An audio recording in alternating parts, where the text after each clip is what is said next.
ora and welcome to Healthy Homes Heating Special. In this episode, we'll look at some of the common causes of cold homes in Dunedin and offer up some solutions to keep you and your family warm and healthy. Later on in the show, we'll also catch up with the New Zealand Fire Services, who are going to be looking at fire safety in the kitchen. Now let's meet some of our local heating specialists. I'm Fiona Tregonning. I'm an interior designer at Active Furnishes, where we make curtains and blinds and soft furnishings and work on interior design colour schemes. Hi, I'm Brenda. I work at Active Furnishes as an interior designer. Enjoy helping people find solutions for their home. David at Rosin Mowers and Heating in Kaikorai Valley Road. We're right into the colder season, so the wood fire sales and consultations are really starting to kick in, and we've already installed quite a few this year and getting reports back from very happy, cosy customers. I'm Summer Foggy. I'm the showroom consultant at Active Furnishes in Wellington. And I'm Martin from Atoka Pallet Fires, one of the warmest showrooms in town. I'm Ruth and I supervise the workroom here at Active Furnishes. A great setup, it's light and airy and we've got a really good team, so the products are locally made. I look after all the fabrics coming in and I cut them to the requirements and then they proceed through and the finished product then gets installed.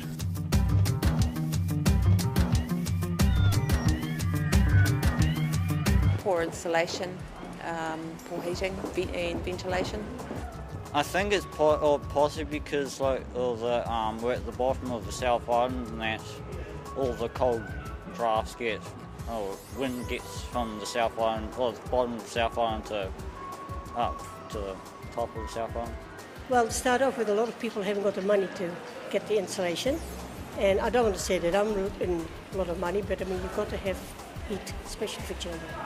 But I can imagine some of the houses in the Northeast Valley would be icy cold because of the inversion layer and the fact that they're not insulated and they're made of wood and they live they're on boggy soils perhaps, near rivers I guess, yeah. So it has been said that many people in Dunedin, especially in some of the older suburbs, are essentially living in wooden tents. Very cold, very drafty.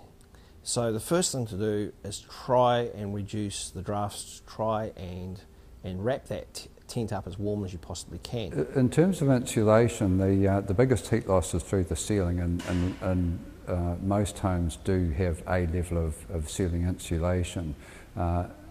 Heat loss through the walls is quite significant. I believe it's in the region of about 25%.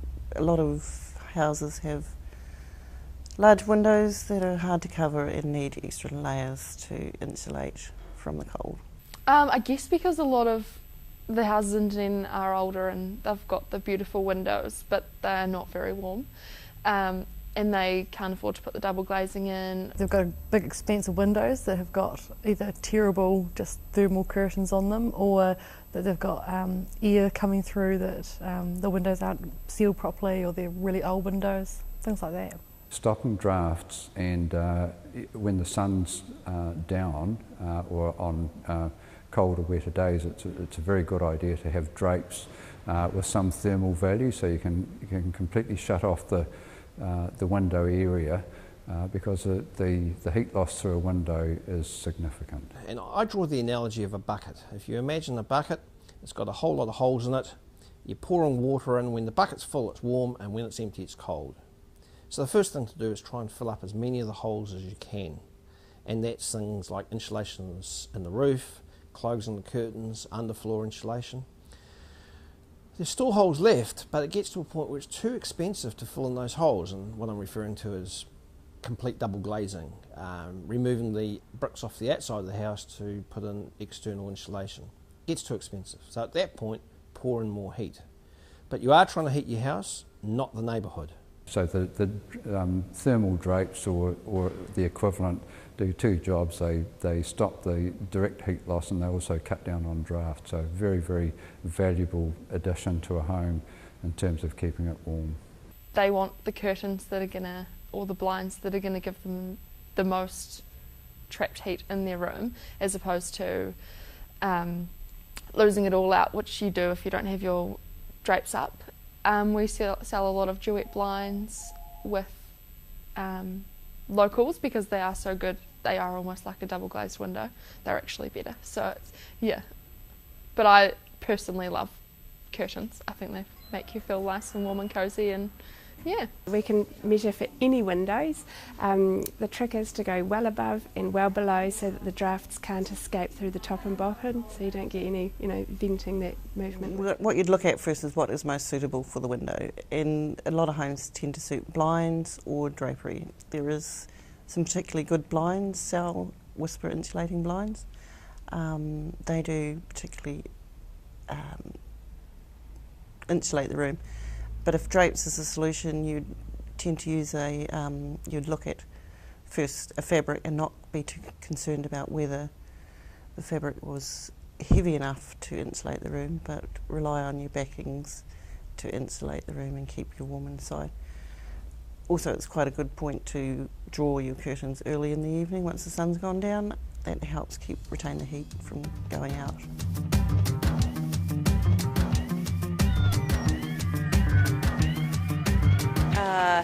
The expense of heating to be comfortable.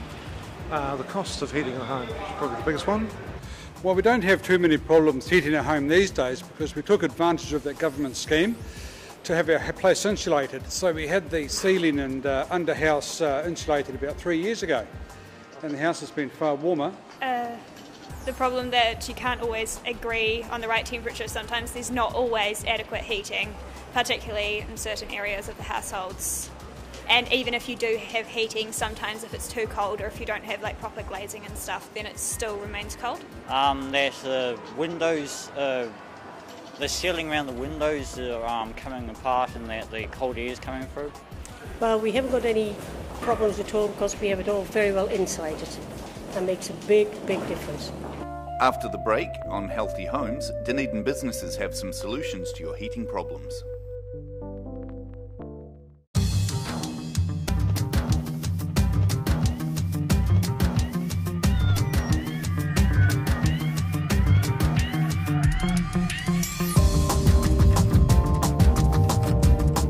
The furthest away from the main living area, so the bedrooms really. Just distance and perhaps not enough sort of heating within the rooms themselves. The worst rooms to heat, probably the biggest rooms, and the rooms without insulation. Probably sort of more communal areas, because if you tend to be going in and out of them all the time, you're opening up the doors. I would say the front room, because that receives the least sun. The sitting room and the middle bedroom, because the walls and the windows aren't properly insulated around them. Now, here are some of the local Dunedin businesses. We've got a mixture of heating at our house. We've got we have had gas heating, we've had pellet fire, a wood fire, an open fire and heat pumps. And the reason behind that is that we use a mixture of heating so that we're able to offer good advice based on our experience, all those different heating options, and we can give comparisons. So for your bathroom and kitchen, it's obviously the areas that have quite a bit of moisture / you need to wipe down or clean. So there's definitely options. I mean, a simple roller blind can be a good option. It's not quite as thermally good as something like a duet, but it's still going to provide more than nothing. A duet is actually also a really good option for in a bathroom or a kitchen because they're breathable, so if they do get a little bit of moisture in them, if you leave them down, let them dry, let them air out, they're going to dry and work well and they're not going to get mildewy. The most important thing about having blinds in bathrooms and kitchens is if they do get wet, is actually letting them air out and letting them dry. It's when you pull the blind up and don't let it dry out that you start to have problems. From living in the damp, cold area of North Dunedin, there's a lot of dampness in the flats, and I guess we all need to be aware that the more moisture that's in there, it's actually a lot harder to heat, and also it's just a horrible environment to be in that mould. Heating your home though is probably, it is more keeping that, you need to keep the air circulating. It's not uncommon to get to I've registered temperatures of around about 50 degrees at ceiling height with a good wood fire. Down at ankle level it's cold draft, and up there it's 50 degrees, so yeah, you need to walk around on stilts. So the heart of a pellet fire is the pellets. The wood pellets have a similar energy content to coal. They're made from compressed sawdust. There's no glue, no additive. They're compressed sawdust. A natural product within the wood called lignin holds them together, and they're super dry. So wet firewood is like 80-90% moisture content. Dry firewood, really dry firewood, is 20% moisture content. Flour that you cook with is 15% moisture content, and pellets are 8% moisture content. So virtually no moisture in them, high energy, big bang for your buck. Some of the benefits of pellets themselves is that they're always available and they're always dry. And they're available in the supermarkets, they're available in the big stores, and we've got most probably some of the cheapest pellets available here at Otago Pellet Fires. We carry a range of different brands. Some fires burn better on some brands, some on others, so we can tune your fire to whichever one burns better. So we have a number of different ranges of pellet fires. The latest range we have in is a European range. It's made in Austria. They're essentially a silent pellet fire, very, very quiet, fully featured, very modern, contemporary look to them. Or we have the more traditional North American, built like a brick outhouse type fire. Some of them made to look like wood fires, so you can have the ambience of a wood fire, but the functionality and the ease and the cleanliness of a pellet fire. Well, a lot of it's about creating an insulative block, so it's lining to use. Like you need to think, is putting either a layer on that window is going to help, or actually looking at doing double glazing and resealing can be an option as well. But all of my curtains have all got separate linings, and so they're not thermally coated. They've got a fabric and a lining, and then some of them actually have a double layer of lining, so that's trapping another pocket of air within your drapes, so it's creating more insulation. If drapes are the solution required, using an extra layer of lining, particularly something that's good and heavy, will help insulate any room. We sell a lot of duet blinds with locals because they are so good. They are almost like a double glazed window. They're actually better. So yeah. If you're using an insulating cell blind, they also stack up to a very small space, so it still leaves good view, doesn't take up the same room in the room. Motorised blinds are obviously everyone's big dream. Everyone would love to have motorised and everything, but they are actually a really great beneficial thing to have in your house. If imagine just flicking a switch and then all of your curtains are open. It's so handy. If your window doesn't go to the floor, if you take your curtains down to the floor, that actually will create a better thermal block, so that draft's not going down to the back of the curtains and creeping out. And again, like stacking your curtains off the windows during the day, so you've got the maximum night light, also helps with going past the windows at night, gives you more insulation. The range of fabrics is just endless. The showroom is jam-packed of ideas, and it depends on your price point, obviously, but as far as colours go, we can match up pretty much anything, yeah. We've got a great range of linings. We work quite closely with James Dunlop, who are a New Zealand company. Nocturne and Broadline, they're new smarter fabrics. They've got good mildew resistance, and they're called a soft drape. They block out 90% of the light usually. It's a dim out. It's a nice soft handle, and the big rolls, the Broadline, it's 3 metres tall, so it runs across your window without seams. And it's amazing. Oh, we've just got a great team here, and all the jobs are unique. No two jobs are the same. That's the beauty of custom producing. And so yeah, the one thing we always wonder is, what does it look like in the house? Because that's what we never get to see. So sometimes we ask the consultants for photos, and that's where digital media is so fantastic. Yeah, but no, every day's different. Yeah, it's fantastic. We get some really, really unique projects, shaped Roman blinds and other things like that. It's great. As a rule, the best option for heating in Dunedin, where the climate is quite cool and a large majority of the housing isn't new, a wood fire is the best option, just in terms of sheer heat output. It's also one of the cheapest forms of heating in cents per kilowatt of fuel used.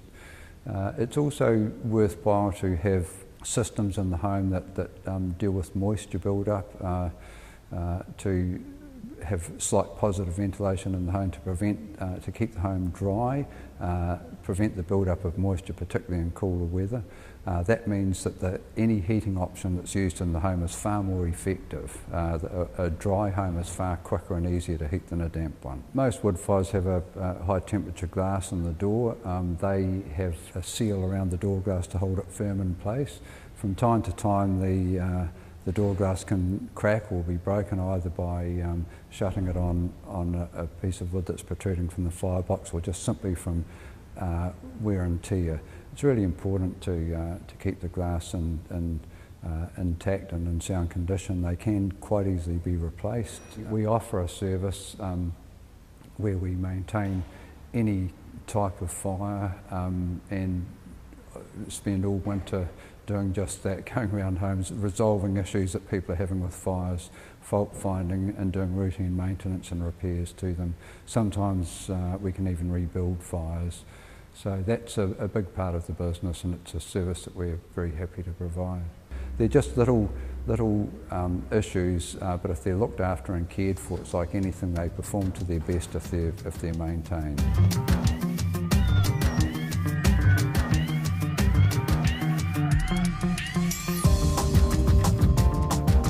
I have had insulation put in recently in the ceiling and 2 heat pumps, and I also have a fire.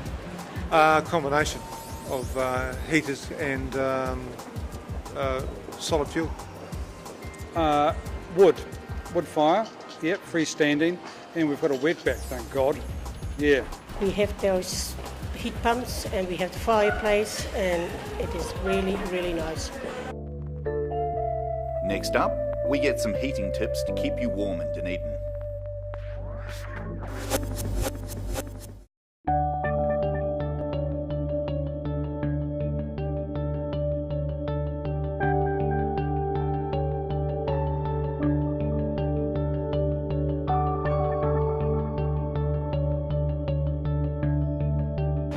Rug up. Starting to think that double glazing and maybe those film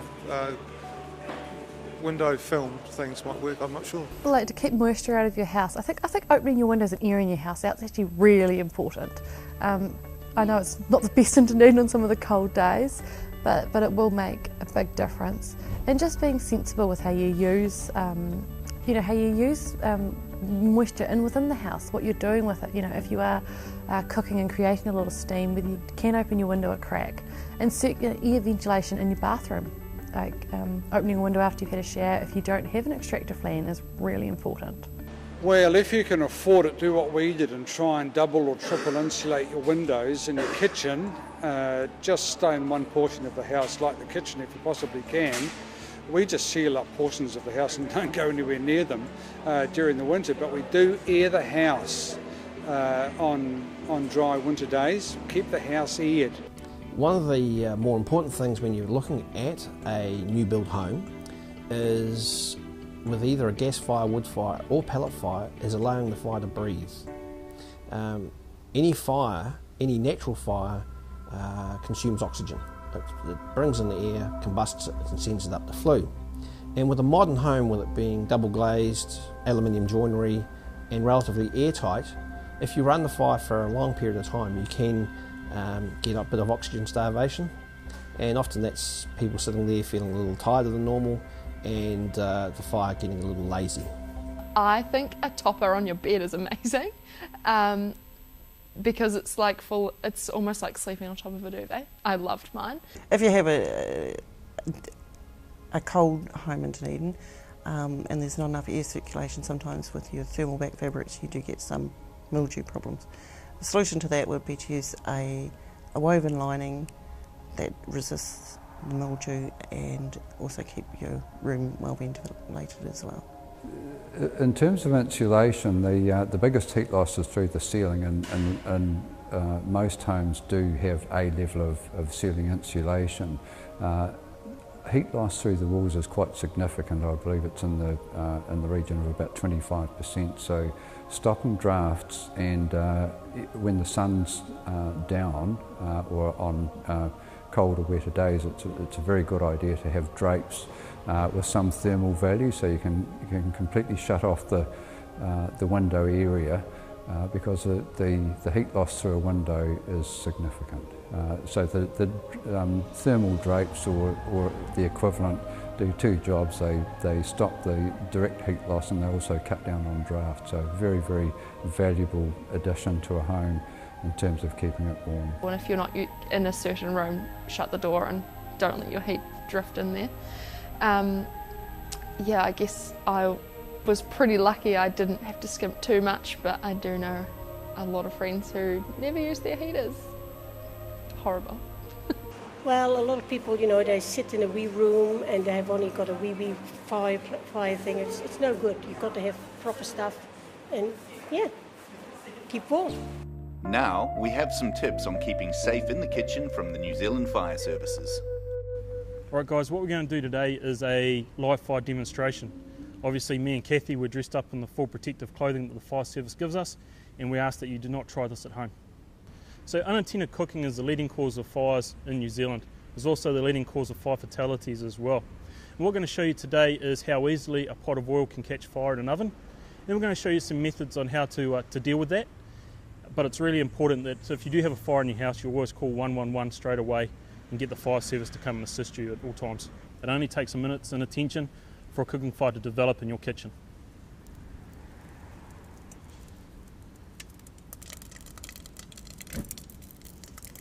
If you do have a fire in your kitchen or in your oven, it's very important that you switch the power off to the oven as quickly as possible. Obviously you might not be able to reach the switch behind the range hood, so go to your mains power supply and switch it off there. In the event you do have a fire, there are some ways that you can try and put it out. But remember, if you have any doubt at all, make sure you call 111. Get the fire service to come and we can deal with the fire. If you feel that it's safe to do so, you can try and extinguish it yourself. You can do that using a pot lid. Remembering when you do so to use the pot lid as a shield to protect yourself. Obviously, if the fire's got to a stage where it is now, it's far too dangerous for you to try and extinguish it yourself. Make sure everyone in the house is aware that there's a fire, and make sure everyone leaves the house. Call 111 straight away, we can come and assist you. Not only can you use a pot lid to extinguish the fire, but you can also use an oven tray.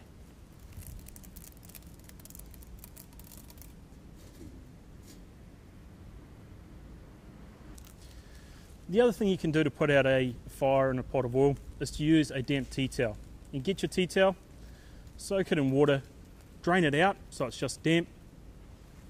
So here we have your normal stock standard tea towel.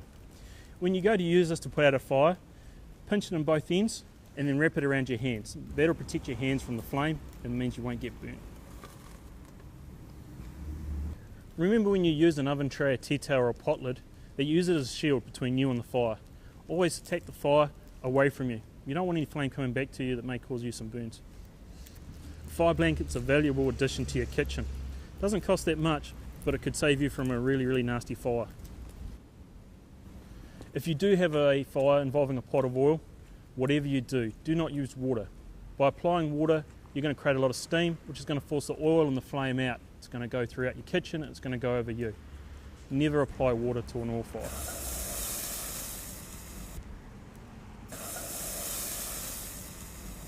If you ever do have a fire in your kitchen involving a pot of oil, never attempt to try and carry that pot of oil outside. We've seen a number of cases where people have been burnt because they've tripped up or just stumbled as they've gone out the door. If you do trip up or spill the oil in your home, it's going to cause a very rapid fire spread throughout your house. It's going to endanger your life and the life of other people on the property as well. If you ever have a fire in your home, and even if you put it out yourself, always make sure you call 111. Ask for the fire service, we'll come and check it out and make sure that you and your property are safe.